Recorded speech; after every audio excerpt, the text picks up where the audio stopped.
Hello and welcome to this video about Legacy Reanimator, some new iterations on a very classic deck. So the purpose of this video and this series of videos that I'm going to do in general is to talk about this new version of Reanimator using Worldly Tutor to improve the consistency of the deck. And this has been made possible by some new cards. I'm pretty excited to play it, and I intend to upload a number of gameplay footage videos following this where I'm going to go in detail on the play patterns of the deck to hopefully both improve myself as a player and give some avenues for people who are trying to learn Reanimator to see some gameplay from someone who has played quite a bit of it. So why should you listen to me? I've been playing Legacy for about 5 years, and Reanimator being one of the main decks, otherwise lots of combo decks, so Storm and other things like that. So that's kind of my Legacy pedigree.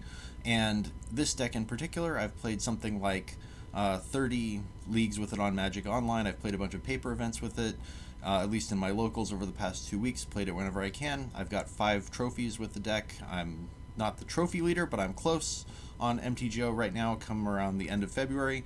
So I think I've arrived at what is a pretty successful list. I'm having success with it, and it's also doing something kind of new and fresh that a lot of people are not ready for. So if you're someone in Legacy who wants to be kind of playing things that have the brewer's edge but also have some testing behind them, I think this is a space where maybe you'll pick up something you're interested in.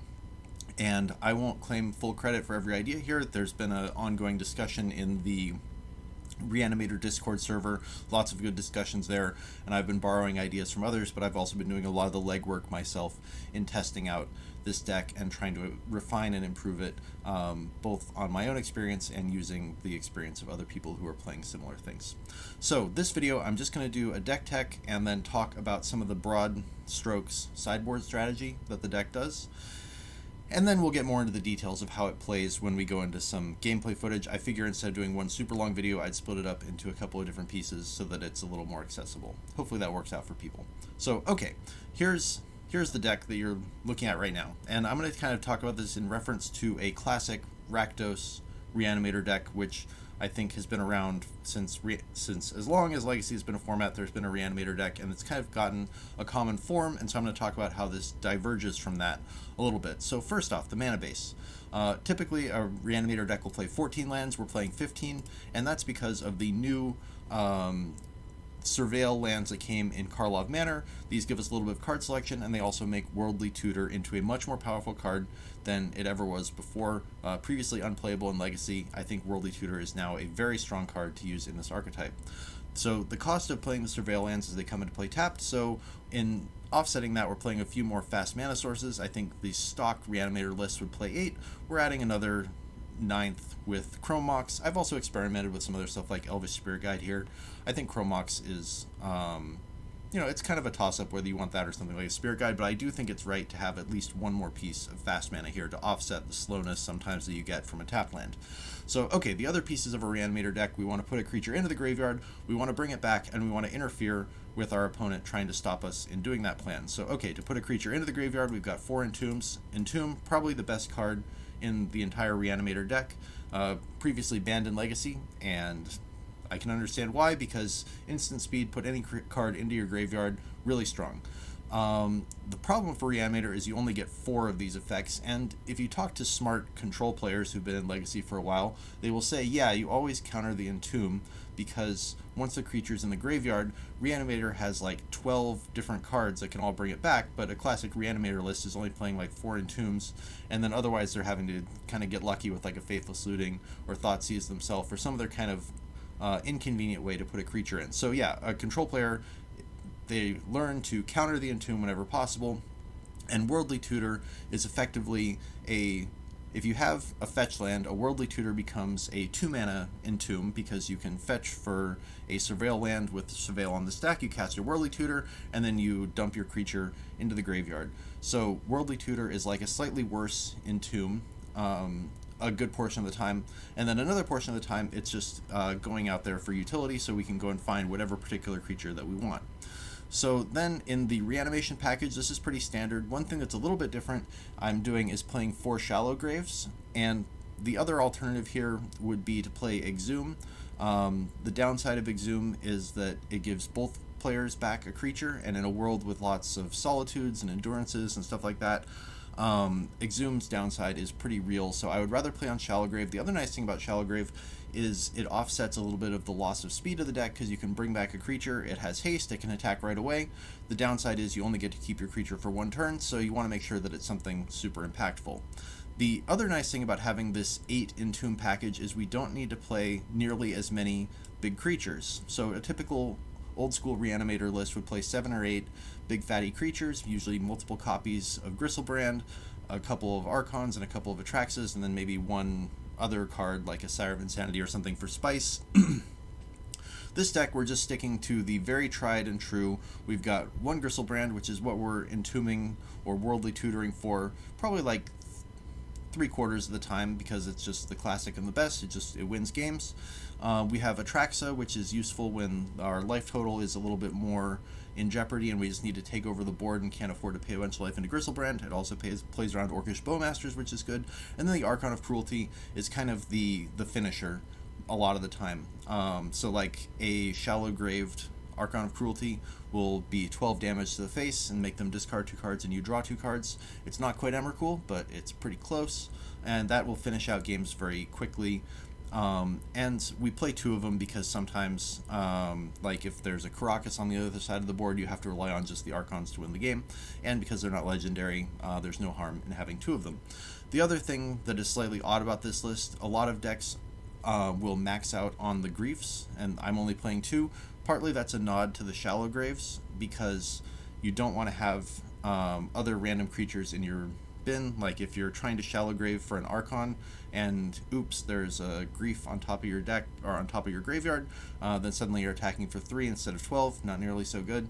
So playing a little bit less Grief is a way to avoid that problem. Also, since we've got the 4 Worldly Tutors, if we really need a Grief, say to protect our combo on the next turn, we just go and tutor for a Grief, put it on top of the deck, draw it, and then, yeah. So Worldly Tutor also kind of doubles as disruption by going and fetching us a Grief when we need it. The other kind of odd thing in this deck, at first glance, is the one of Cabal Therapy. The idea of that is, since Shallowgrave will exile our creature at the end of the turn, we can sacrifice it to a Cabal Therapy, which we can put into our graveyard with an Entomb. It's also just like an extra Thoughtseize effect, and occasional upside for picking off 2 cards at once. So that's the deck. Now, the other thing about Reanimator is you're very heavily favored in Game 1, and then the question is, how do you beat all the hate that comes in Game 2? And there's a couple of different ways that players have approached this over the years. One way is to bring in lots of removal spells, so like the classic being like Wear and Tear and Serenity and stuff like that, to try and clear the path so then you can remove whatever hate piece they have in play and then go off with your combo. The other option is to do like a juke and then go for a different strategy, so like say Show and Tell, and just go for a different combo that goes around whatever they're trying to interfere with you on. So in this deck, the juke is the Witherbloom Apprentice Chain of Smog combo, which hopefully everyone is familiar with, but if you have a Witherbloom Apprentice in play and you target yourself with Chain of Smog, you can copy it as many times as you like. That will drain your opponent to death. Crucially, it does not target, so this will get around protection from the One Ring, it gets around Veil of Summer, all those things. And then Sedgemoor Witch is kind of redundancy on that effect, and instead of killing them that turn, it will make as many 1/1 black-green pest creature tokens as you like to attack them the next turn. Sedgemoor Witch is in there as a one-of because it's just a slightly better creature than a Witherbloom Apprentice, because sometimes if you don't have the combo, the value of making pests is useful. And I'll talk about this a little bit more in sideboard plans in a second, because there are scenarios where you want one and not the other in your deck. So the rest of it, we've got some hate bearer creatures. So Collect Roof, we can tutor for with Worldly Tutor, mess up artifact decks. We've got Dothy Voidwalker to beat up on graveyard decks. It's also just a pretty reasonable attacker. And then for our very small removal suite, Beseiju Who Endures will hit not every single hateful permanent. It notably misses stuff like Containment Priest, but it hits about 90% of the stuff that people will put in play to try and interfere with our plan. And, you know, worst case scenario, it makes sure that you hit your land drop. And there are some matchups where just having a little bit higher land count, like against Delver or something like that, where they're just trying to mana denial you out of the game, where that's just what you need is an extra land drop. And decks like Delver that sometimes play like a random Grafdigger's Cage Well, it doesn't cost you very much to sideboard in a Boseiju, and there you go, you have an answer to that plan. Then this last slot, I've just got a surgical extraction here because there's a lot of graveyard stuff and combo on Magic Online. I consider that kind of a flex slot. It could be an extra Dothy Voidwalker, it could be another Hate Bear creature, so call that the whatever you feel like for your meta, but I feel like the rest of the proportions of this are pretty solid. And this will come up in the gameplay, but just to talk a little bit more broadly about sideboard strategies, because there's, instead of thinking about it in like a sideboard plan for each particular deck, I think it's more helpful to think about it in terms of packages and what you want against particular types of decks and particular types of strategies. So the big one are like non-blue Leyline of the Void decks. How do you sideboard against that? Well, against Leyline of the Void, Shallow Grave doesn't do anything. Animate Dead still has text because against, say, like Boros Initiative, we can still animate dead creatures out of their graveyard. That's a pretty legitimate way to win. But against decks like that, we're bringing in something like the whole Chain of Smog combo. We bring in like all 4 of our creatures, we take out our Shallow Graves, and then we trim probably a little bit on the mana sources. Maybe we're taking out like some of the top end on the creatures, and we're sideboarding like that in order to just go around a Leyline of the Void. We can also bring in some Boseijus and stuff like that and have a chance at killing it. But really in those matchups, it's hard to say. Like, for example, a Stompy deck, maybe they're mulliganing toward either a Chalice of the Void or a Leyline of the Void.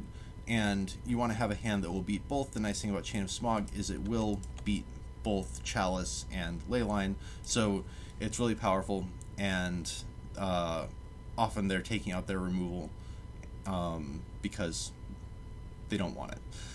The other kind of category of decks to think about are the blue decks, which are trying to beat you on the stack with either like bringing in a bunch of extra Force of Will effects. So they might bring in like a bunch of Force Negation, and then they're probably bringing in surgical extractions. And in those matchups, Shallow Grave is actually really good because you can Shallow Grave to beat a surgical extraction. Like, for example, if you reanimate your creature, they try and surgical extraction it, then you respond with Shallow Grave and instant speed. Really powerful way to get around that. So against decks that are trying to beat us on the stack, we're probably taking out the Animate Deads and bringing in, depending on the deck, like against Delver, Dothy Voidwalker is good because it interferes with their plan of beating us with Murktide. But then we're maybe bringing in like a more minimalist Chain of Smog package, because one thing about blue control decks is they're very rarely going to copy the Chain of Smog and send it back to you. So even if you just use Chain of Smog as like a you discard 2 cards, that's actually pretty good for 2 mana. So against the control decks with blue in them, it's a more minimalist sideboarding package where we're still trying to win with something like Shallow Grave. We keep in the reanimate cards and just a little bit of the Chain of Smog plan. Then lastly, you've got the non-blue, non-stompy decks, so like Painter and stuff like that, and those get a little bit too specific to really delve into in detail in a video like this, and I think it's probably gone on long enough, so I think I'll just leave that for the gameplay footage.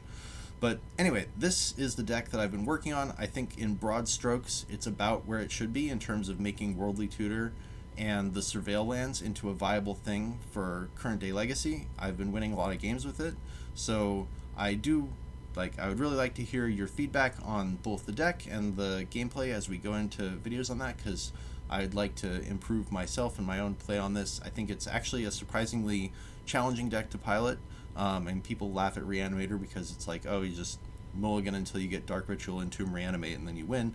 And yeah, there's some hands like that, but trying to navigate around the hate pieces that people have to maximize your win rate, I think that's really what separates out skilled Reanimator play from not so skilled, and it really does show up in win rates. So that's what I'd like to improve. I hope you'll come along with me on that journey, and so stick around, subscribe to this YouTube channel. It's basically brand new.